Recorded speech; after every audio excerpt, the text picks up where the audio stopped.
নমস্কার। আমি আবার আজকে একটা ভিডিও নিয়ে চলে আসলাম।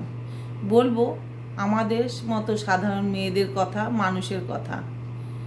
আমি একটা জিনিস বানালাম, বা খাবার জিনিসই হোক, খাবার জিনিসই, যেহেতু আমার রান্নার চ্যানেল আছে, আমি খাবার জিনিসই বলছি।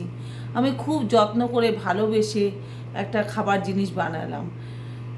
বানানোর পর বাড়ির সবাইকে দেখালাম, দেখো তো খেয়ে কেমন হয়েছে জিনিসটা।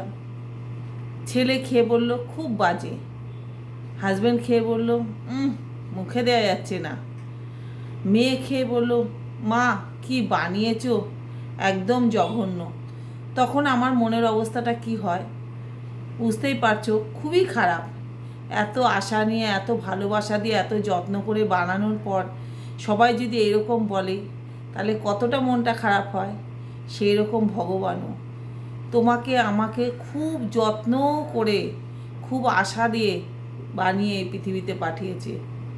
সব সময় যদি নিজের জীবনের প্রতি, এই জীবনটা কেন দিল, এই জীবনটা সত্যি অতিষ্ঠ, এই জীবনটা ভালো লাগছে না, এই জীবনের প্রতি বিতৃষ্ণা এসে গেছে, তখন ভগবানেরও কিন্তু ঠিক এরম কষ্ট হয় যে আমি এত যত্ন করে, এত ভালোবেসে ওকে জীবনটা দান করলাম, পৃথিবীতে পাঠালাম যে ভালো কাজ করার জন্য।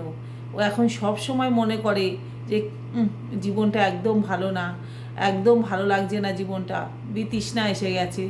তখন ভগবানেরও মনটা খুব খারাপ হয়ে যায়।